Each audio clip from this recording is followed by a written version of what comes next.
नमस्कार दोस्तों, मैं हूं राजन शुक्ला।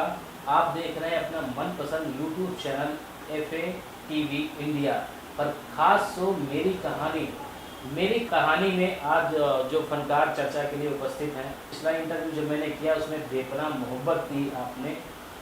जी हाँ, अब तक आप समझ ही गए होंगे मैं बात कर रहा हूँ आपके हमारे सबके चहेते फनकार जनाब शरीफ परवार जी का। सर स्वागत है सर। बहुत बहुत शुक्रिया। अस्सलाम वालेकुम। हिंदू भाइयों को मेरा बहुत बहुत नमस्कार। चैनल के माध्यम से आपके सामने जो रूबरू हुआ हूँ मैं, अब आगे आप सुनते रहेंगे और हमारी बातों को भी समझेंगे और आप तक ये बात पहुँचाना चाहता हूँ अपनी जानिब से। आप इसको ज़रूर सुनिएगा। तो दोस्तों, जैसा कि बताया शरीफ भाई ने कि ये वीडियो बहुत ही अच्छा होने वाला है, तो इसको स्किप मत करिएगा, पूरा वीडियो देखिएगा। और जो नए दर्शक जुड़ रहे हैं उनसे निवेदन है कि चैनल को सब्सक्राइब कर लें।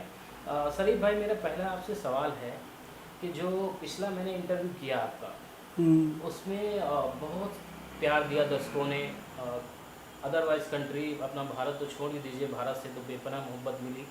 जो अदर कंट्री हैं उनसे भी मुझे फ़ोन आए और मैसेजेस आए कि आप बताते हैं कि मेरी अम्मी जान जो है बहुत चाहती हैं आपको, मेरी बहन आपको सुनना पसंद करती हैं।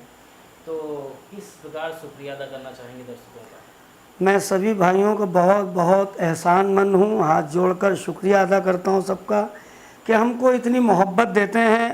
मैं कोई लायक नहीं हूँ, मुझको तो कायदे से गाना भी नहीं आता है, गाता कोई और है और हम गा देते हैं।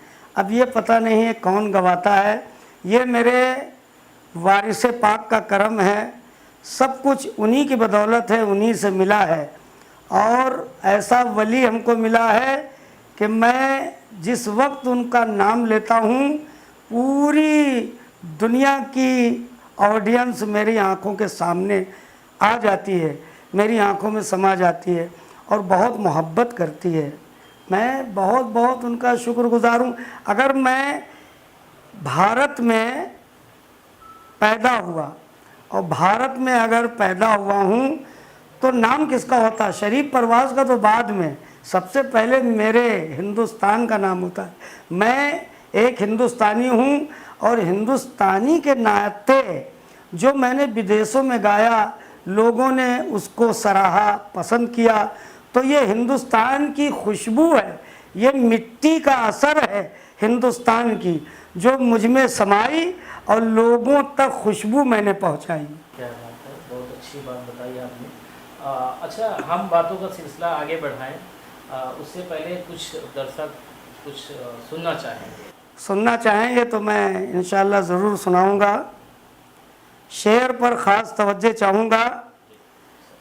चंद सिक्कों की गरजती हुई झनकारों में, चंद सिक्कों की गरजती हुई झनकारों में चीख उठी थी वो लेकिन ना उभरने पाई।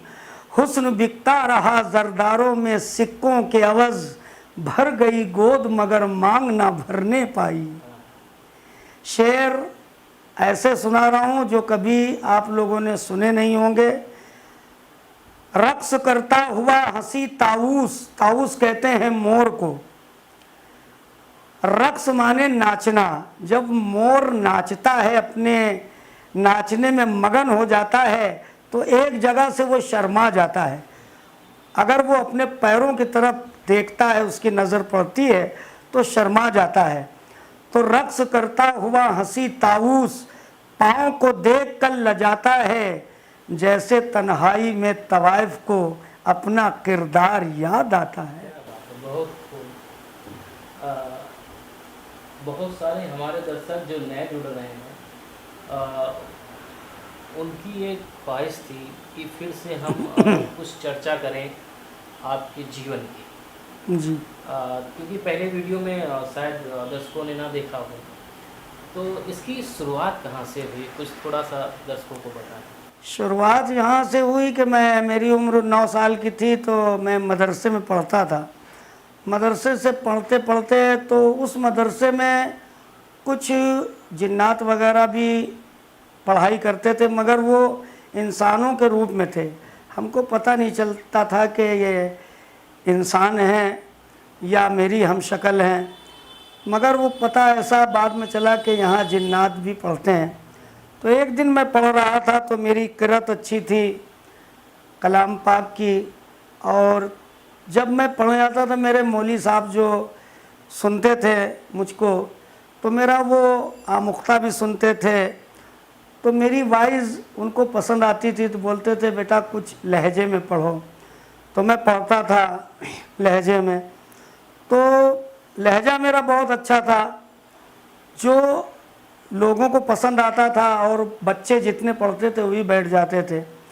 तो हम थोड़ा लहजा बना के पढ़ते थे, और वो लहजा मुझसे काफ़ी सालों से छूटा। जब से मैं कव्वाली में आया, कव्वाली में मुझको 42 साल हो गए गाते गाते। तो वो जब मैं पढ़ाई करता था अरबी की, तो अरबी की जो पढ़ाई थी मैं पढ़ता था, औज़ु बिल्लाहि मिनश शैतानिर रजीम, बिस्मिल्लाहिर रहमानिर रहीम, अल्हम्दुलिल्लाहि रब्बिल आलमीन, अर्रहमानिर रहीम, मालिक यौमिद्दीन, इय्याका नअबुदु व इय्याका नस्तईन, इहदिनस सिरातल मुस्तकीम, सिरातल लज़ीना अनअमता अलैहिम गैरिल मग़दूबि अलैहिम वलद्दाल्लीन, आमीन। तो पढ़ते थे। अब तो लहजा ही मेरा चेंज हो गया, चूँकि जब मुझसे मैं कव्वाली में आया, फिर 9 साल की उम्र में मैं देवा शरीफ में कदम रखा। वारिस पाक से मैंने इल्तिजा की, आजिज़ी की, मोहब्बत से उनके सामने झुके कि कोई ऐसा काम हमें सिखा दें जिससे मेरा दुनिया में नाम हो जाए। उन्होंने ये काम सिखा दिया, और उन्हीं की बदौलत आज पूरे हिंदुस्तान में और हिंदुस्तान से लगा करके हर विदेश में मेरे चर्चे होते हैं।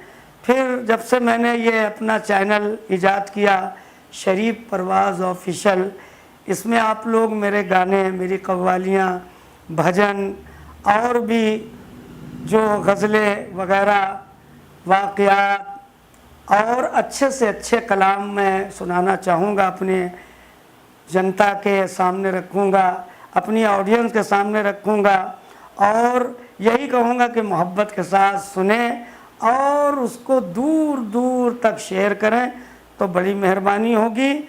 और ये भी जो आप लोग देख रहे हैं मेरा इंटरव्यू, इसको भी शेयर करेंगे तो बड़ी बड़ी मेहरबानी होगी।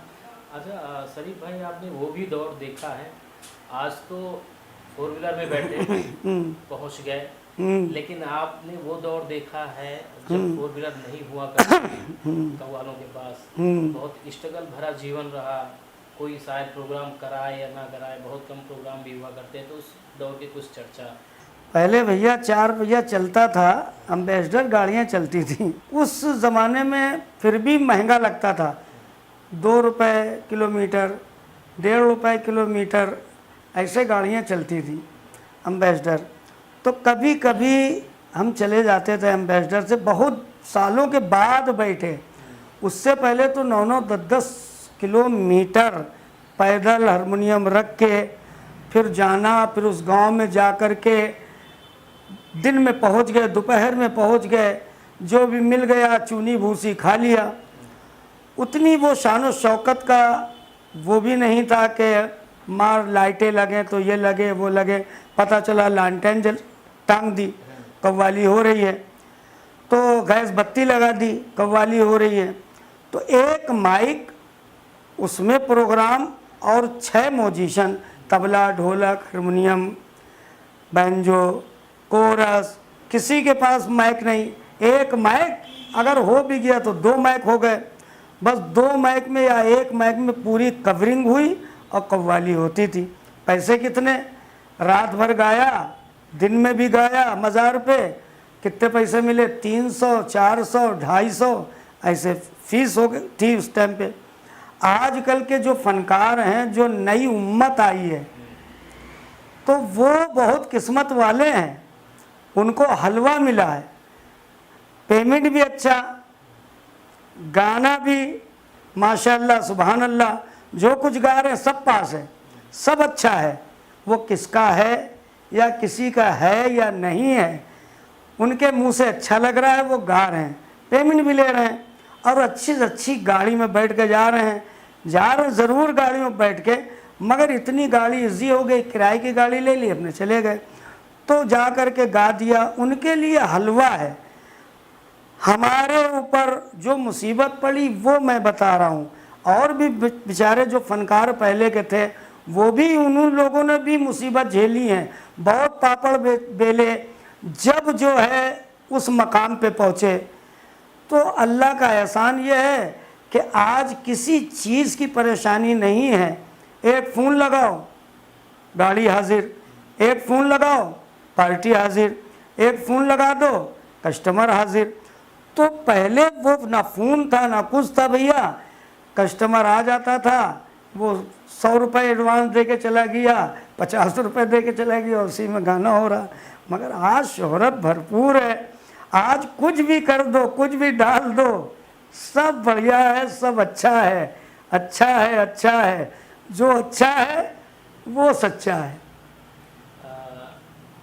अगर हम कहें तो आप YouTube पर आपकी गज़ल आए, नब्ज़ आए, सब इतना भरपूर प्यार देते हैं दर्शकों को, और आपका जब स्टेज सस्ता है, तो मैंने अपार भीड़ आपके प्रोग्रामों में देखी जो अन्य कव्वालों के प्रोग्रामों में मुझे नज़र नहीं आती आपकी अपेक्षा।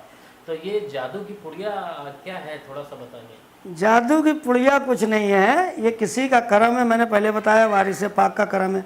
हमको लोग, मैंने पहले बताया, बहुत पसंद करते हैं। कौन आ रहा है? शरीफ परवाज़। अरे यार हम चलेंगे ज़रूर भाई, शरीफ भाई आ रहा है, मैं सुनना चलूँगा। अब हम बैठे जाके स्टेज पे, तो मैंने देखा कि पब्लिक मार भरी पड़ी है। किसके लिए आई है? शरीफ परवाज़ के लिए। जो मेरे साथ लेडीज़ है उसकी भी तरक्की है, उसको भी लोग देखेंगे। अब पता चला कि शरीफ परवाज़ आए तो शरीफ परवाज़ कुछ ना कुछ गाएंगे। मैंने 2 कलाम पढ़े। भाई पब्लिक जो है जिस लिए आई है, अगर वो मैंने उसको नहीं सुनाया तो फिर मैं तो कहूँगा कि मेरी कला बेकार है। कला वही अच्छी जो ऑडियंस मांगे, कलाकार उसी पर आधारित होना चाहिए, उसी भाव को देख के गाना चाहिए। अब जैसे अब कहीं अच्छे लोग हैं तो मैंने गज़ल सुना दी, बेबसी का आलम है, बेबसी का आलम है और नसीब बरहम है, बेबसी का आलम है और नसीब बरहम है, हम नवाना हमदम है, ऐसे में किधर जाए हो, ऐसे में किधर जाए। इस कदर तेरा गम है, आँख रोती शबनम है, इस कदर तेरा गम है, आँख रोती शबनम है, हर नफस पे मातम है, इससे पहले मर जाए हो, इससे पहले मर जाए, मर जाए, इससे पहले मर जाए। तो गाना खुद कहता है ऐसे गाओ। पब्लिक को जब अच्छा लगता है, जब भी तो शरीफ परवाज़ को बुलाते हैं। ये भी अल्लाह का बहुत बड़ा करम है। हिंदू भाई भी हमें बहुत पसंद करते हैं। मैंने कितने भजन गाए, मैंने बहुत से भजन गाए, मैंने बहुत सी कविताएं गाई, बहुत सी नज़में गाई, गज़लें गाई। कम से कम 20-22 हज़ार कव्वाली अभी तक 42 साल में मैं गा चुका हूँ। अब जो भी ज़िंदगी बची है, अगर ऊपर वाला अल्लाह ईश्वर मेरा साथ देता रहेगा और आप लोग हमको इसी तरह सुनते रहेंगे, आपको मैं सुनाता रहूँगा, और इसके आगे क्या कह सकता। गज़लें आप आपने बहुत ढेर सारी गाई हैं, बहुत। मैं एक की बात नहीं कर सकता, बहुत सारी हैं, गिनती करने जाएंगे तो शायद सुबह से शाम हो जाए, रात भी हो सकती है।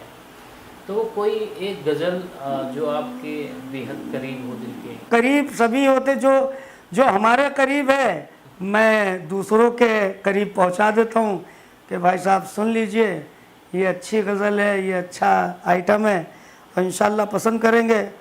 ठीक है, मैं सुना दे रहा हूँ। हो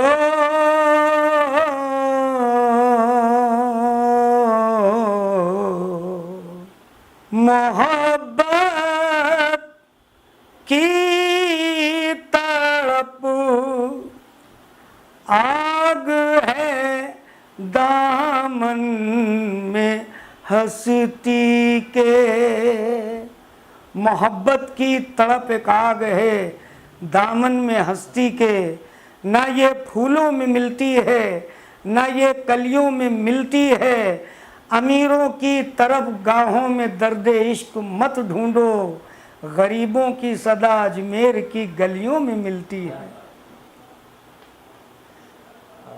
अच्छा, इतने सारे दर्शक आपको पसंद करते हैं, मगर कोई ऐसा फनकार जिसको आप पसंद करते हैं?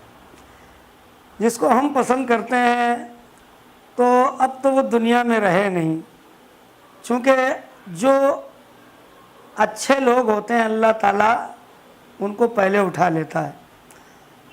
और हम ये नहीं कहेंगे हम, बल्कि ये कहेंगे कि अब कलाकारों में वो फन नहीं रहा जो कव्वालों में पहले था।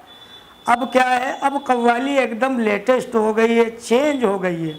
पहले कलाकार हमारे अजीज़ नाज़ा बेस्ट फ़नकार, बहुत बेहतरीन फ़नकार, अब वैसा फ़नकार पैदा होना बहुत मुश्किल है। फिर उसके बाद जानी बाबू साहब बहुत बेस्ट फ़नकार, यूसुफ़ आज़ाद साहब, इस्माइल आज़ाद साहब, कलंदर आज़ाद साहब, इस्माइल ताज साहब, तमाम फ़नकार थे मुंबई में जो बहुत अच्छे अच्छे थे। अपने यूपी में बहुत अच्छे अच्छे फ़नकार गुज़रे हैं। हमारे मंजूर जगमग साहब बहुत बेस्ट फ़नकार, यूसुफ़ आज़ाद साहब के उस्ताद मोहतरम थे। फिर उनके बाद मेरे यूपी में, मेरे कानपुर में अच्छे फ़नकार, एक हिंदू बहुत अच्छे फ़नकार थे जिनका नाम था राजा राम साहब गरड़िया, बहुत बेस्ट फ़नकार थे, बहुत अच्छे कव्वाल थे। सगीर भारती साहब बहुत अच्छे फ़नकार, बहुत अच्छे कव्वाल थे। तो बहुत से कलाकार, बाकी साहब बहुत अच्छे फ़नकार थे, बड़े अच्छे। तो मैं जब छोटा था इन लोगों को मैं सुनता था, ये सब बहुत बढ़िया फ़नकार थे। उनके बाद मैंने जब इस दुनिया में कदम रखा तो लोगों ने पसंद किया और आज तक पसंद करते चले आ रहे हैं। इससे बड़ा सबूत क्या हो सकता है।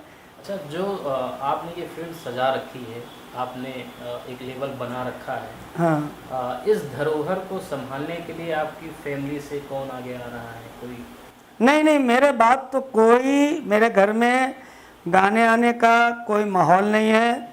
ये तो गॉड गिफ्ट हम में अता हुई है, तो मेरे घर में कोई गाने आने वाला नहीं। हाँ, मेरे बच्चे हैं, बहुत अच्छी आवाज़ है, बड़े सुर में गाते हैं, मगर मेरे बाद कोई नहीं गाएगा और ना मैं गाने दूंगा। चूँकि हम ये चाहते हैं कि अगर हम अभी तक गा रहे हैं और हम दुनिया में नहीं रहे तो मेरे बाद कोई ना आए, मेरा नाम चलता रहेगा, यही मेरे लिए बहुत है। आपने बहुत सारी बातें की हमसे, हमारे दर्शकों से, तो दर्शकों से ये गुजारिश है कि कोई भी सवाल यदि आपके मन में हो जो मुझसे छूट गया हो तो आप कमेंट्स बॉक्स में लिखें, वो सवाल मैं आप तक पहुंचाऊंगा जिसका जवाब आपको देना पड़ेगा। कव्वाल जब भी बनेगा, मुकम्मल कव्वाल जब तक नहीं बनेगा जब तक कि उसके ऊपर गरीब नवाज का करम नहीं होगा। हिंद के बादशाह जो हैं गरीब नवाज हैं, सारा अहले मुसलमान और हिंदू भाई भी जानते हैं। गरीब नवाज अगर कव्वाली को ना सुनते तो आज कव्वाल भी ना होते, और ना ये कव्वाली जो है खुशबू की तरह जो फैलती है ये भी ना फैल पाती है। गरीब नवाज का बहुत बड़ा करम रहा, बहुत बहुत मैं कान पकड़ कहता हूँ अपने फनकारों से कि गरीब नवाज को बहुत बहुत मुबारकबाद दो। गरीब नवाज की बदौलत आप लोग हम सब कव्वाल जितने हैं खा रहे हैं, कमा रहे हैं, उनका सदका खा रहे हैं। अगर गरीब नवाज ना आते हिंदुस्तान में तो ये कव्वालियाँ भी हिंदुस्तान में ना ईजाद होती।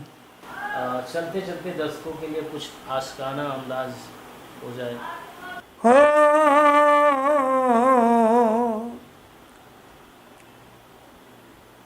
एक लड़की मिल गई रास्ते में, हो एक लड़की मिल गई रास्ते में, मैंने बेच दिया दिल सस्ते में। एक लड़की मिल गई रास्ते में, मैंने बेच दिया दिल सस्ते में। एक लड़की मिल गई रास्ते में, मैंने बेच दिया दिल सस्ते में। वो कौन लड़की है? नाजुक बदन हसीना, अनमोल एक नगीना, लड़की थी क्या भला थी, इस दिल का आसरा थी। आंखों में लाल डोरे, मस्ती भरे कटोरे, कॉलेज में पढ़ने वाली मासूम भोली भाली, होठों पे मीठी बातें, रह रह के मुस्कुराना, अंदाज का तुलाना। मेरे दिल की वो जागीर थी वो, मेरे दिल की वो जागीर थी वो, उसने जो मांगा दिल मेरा, हो उसने जो मांगा दिल मेरा, मैंने भेज दिया गुल दस्ते में। एक लड़की मिल गई रास्ते में, मैंने बेच दिया दिल सस्ते में। क्या बात। ये इंटरव्यू आप सभी को कैसा लगा एक बार कमेंट्स कर ज़रूर बताइएगा। और चैनल को जिन्होंने सब्सक्राइब नहीं किया कर लें। शरीफ भाई मेरी बात शायद ना माने, एक बार आप अपील कर दीजिए। आप लोग ये चैनल को सब्सक्राइब करें। बहुत बहुत धन्यवाद, बहुत बहुत मेहरबानी, शुक्रिया।